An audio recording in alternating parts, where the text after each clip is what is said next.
morning, good morning, morning, good morning, morning.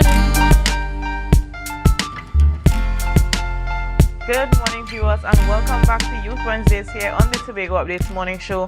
This morning, we're chatting with some representatives from the Tobago Apicultural Society. They are Mr. Kevin Smith, he's the Vice President, and Ms. Colleen Sylvester, the Assistant Secretary of the organization. Good morning to you. Good morning. Okay, wonderful. So tell us a little bit about the Tobago Apicultural Society. Well, it's a group that was created over 30 years ago to represent the beekeepers on the island. What we do, we help in advocating for issues, any guidance that is needed. It's also a good source of reference in talking to older beekeepers, exchanging any problems or ideas to go forward. Okay, wonderful. And what are your positions like? What do you do in your roles at the organization? I know that you are the assistant secretary, but what is it like being the vice president of the Tobago Apicultural Society? Well, in most organizations, the vice president is usually standby in case something happens to the president. But in our organization, we have the vice president usually leading in the educational aspect of it, also the research and development part of it as well. Okay, and what are some of the things that your organization has done so far, some of the projects that you have executed? Well, currently we have, this would have started a couple of years ago, and that would have been under Mr. Everall, who was the former president, would have been started at APRI at Hawkins Cure. The purpose of that APRI is to ensure that the knowledge of beekeeping is spread via hands-on knowledge, including of having the necessary, let's say, nukes, the starter colonies, to assist the new beekeepers in getting along in beekeeping. Okay, and Ms. Sylvester, Yes. Let's talk about your experience so far at the Tobago Apicultural Society. What is it like being a part of, a beekeeping society in Tobago? I would say it's a niche. Not a lot of persons are interested in it. What has that experience been like? It has been a rewarding one. I was introduced to this society when I was introduced to bees, and when I became a beekeeper, I was registered under the umbrella of TAS, right? And it has been a thrilling experience working along with the bees, understanding what they do, understanding their importance, understand how they contribute to food security, enjoying their nectar and pollen and whatever they create, especially the honey. And that is that aspect of it. That's the work side of it. But in terms of like being I was a secretary previously through the years, my eyes were open to a lot of things in terms of the laws, the bylaws that governs the industry and that type of thing.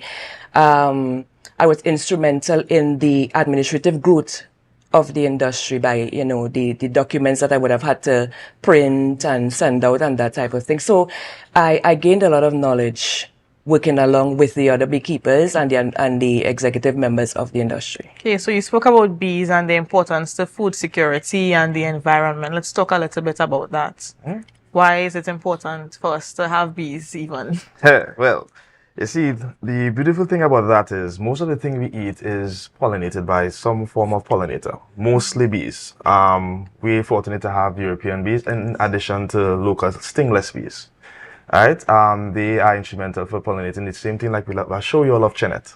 We love cashews and these things. These are some of the things that needs these creatures for pollination in order for us to have the fruit that we enjoy. Okay. A simple thing like watermelon. If you speak to a watermelon farmer, they will tell you that if there's an apiary or wild bees in an area, their production is very high. So the importance of them cannot be understood a lot. Definitely. Okay, you also said that you all advocate for beekeepers here on the island. What are some of the things that you all would have had to advocate for, some of the issues that beekeepers face in Tobago? All right, so in Tobago, we had met with the division with some of the issues that some of the beekeepers would have had in the past. Some of them would have been land tenure. Within the law, beekeeping is governed by a law. It's not just come in and you just start beekeeping. There are laws you have to abide by. And some of the stipulation requires you to have permission to or land tenure, which is an issue in Tobago for a lot of things across in basic agricultural sector. So with that issue, we have had beekeepers requesting a workaround that could make them stay in the industry because it is somewhat of a hindrance to be legal to sell beekeeping. Can I get some kind of like APRI number? So we have had had conversation in the division of that, as well as we would have, again, as I said earlier, the APRI, thing we'd have had in-house training to help people be able to manage the colonies better, including business training to understand the business of beekeeping better. Okay, and you all are here to commemorate World Beekeeping Day, or is it Yes. World Bee Day? World Bee Day. World Bee Day. Okay, and what are some of the things that you'll plan to do to celebrate World Bee Day? All right, so on the 20th of May, it's celebrated on the 20th of May, all right? That came about when a Slovenian beekeeper by the name of Boston Nook, he was driving, listening to a radio station about world days, different world days, and it dawned on him that bees didn't have a day. And since 1/3 of all that we eat is contributed by the bees, he thought it best to have a day that belonged to the bees, and so he advocated for it. And on May 20th, 2018, the United Nations adopted the resolution.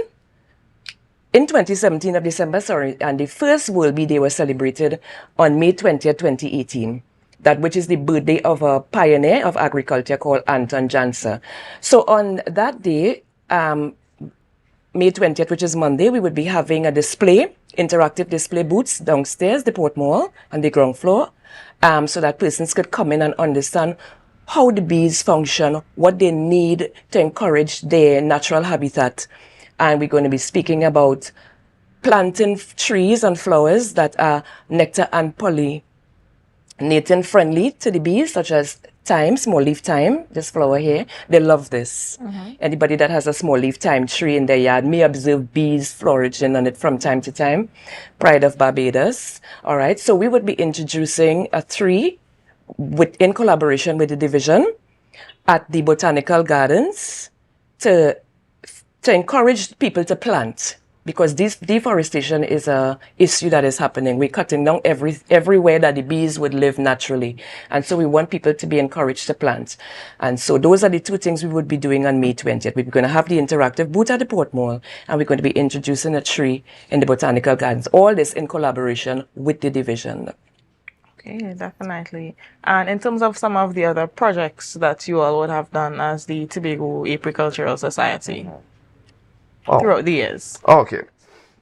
Well, like I said, we'd have had lectures and classes we'd have had in the past a queen rearing situation where that we'd have realized that now beekeeping is not only about honey, like everybody believe it is. There are other products of the hive. We have beeswax. As you can see, we have soaps and stuff we could make from it, from the beeswax.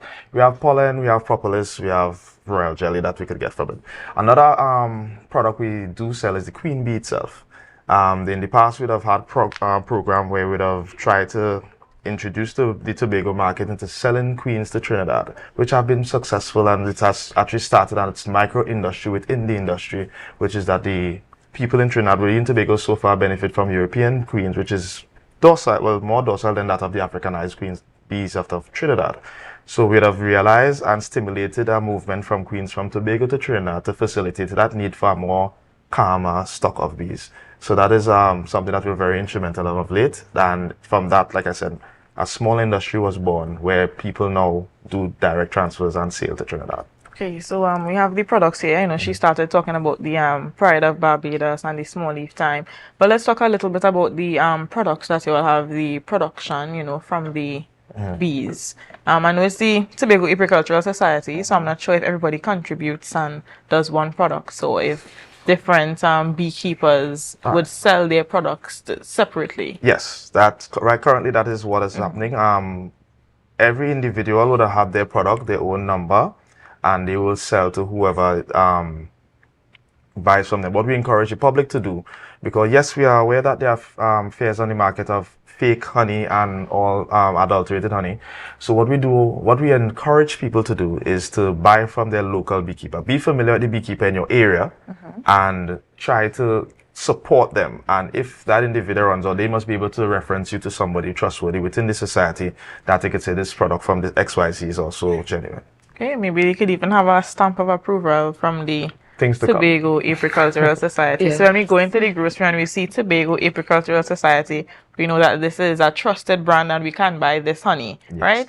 Okay. So before we wrap up, just give the viewers a little bit more information on your proceedings that's going to be happening on Monday 20th at the Port Mall and at the Botanical Gardens. From what time is going to be happening, what time you'll be closing off, how they can participate, and that kind of thing. Right. All right, we aspire to begin at the Port Mall at 10 a.m.